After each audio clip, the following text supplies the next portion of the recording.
One day ട്രിപ്പായിട്ട് കോഴിക്കോടിലേക്ക് വന്നതാണ് ബാംഗ്ലൂരിൽ നിന്ന്. നല്ലൊരു അടിപൊളി വൈബാണ്. അപ്പോൾ എല്ലാവരും ചോദിക്കും കോഴിക്കോട് ഒരു വൺ ഡേ ട്രിപ്പിനൊക്കെ ഉണ്ടോന്ന്. സത്യം പറഞ്ഞിട്ടുണ്ടെങ്കിൽ കോഴിക്കോട് ഒരു വൺ ഡേ ട്രിപ്പിനൊക്കെ ഉണ്ട്.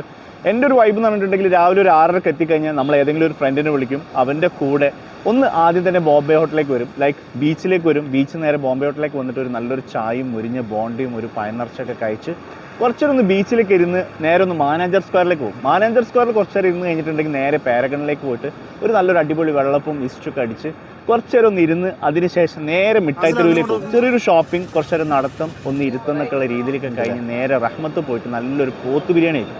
എന്തായാലും ചെറിയൊരു ഓർക്കസ്ട്ര ഉണ്ടാവും. നേരെ മഹോർ റോഡ് പോയിട്ട് അവിടുന്ന് ഏതെങ്കിലും ഒരു തിയേറ്ററിൽ പുതിയ സിനിമ കണ്ട് കണ്ടിരിക്കും. അത് കഴിഞ്ഞ് ഒരു 4:30 ആകുമ്പോഴത്തേക്ക് ഇറങ്ങി അവിടുന്ന് ഒന്നെങ്കിൽ നമ്മുടെ ഹൈലൈറ്റ് ബിസിനസ് പാർക്കിലേക്ക് പോകും. ഇനി അതല്ല നേരെ തിരിച്ച് ബീച്ചിലേക്ക് വരുന്ന വഴിക്ക് നല്ല കാക്കൻ്റെ ഒരു മിൽക്ക് സർവത്ത് കുടിക്കും. ഇനിയിപ്പോൾ മിൽക്ക് സർവത്തും കുടിച്ച് ബീച്ചിലെത്തി കുറച്ചേരം ഇരുന്ന് നല്ലൊരു കടുക്ക നിറച്ചിട്ട് കല്ലുമ്മക്കായി നിറച്ചെന്നും പറയാം, അതും ഒരു പെപ്പർ ഡ്രൈ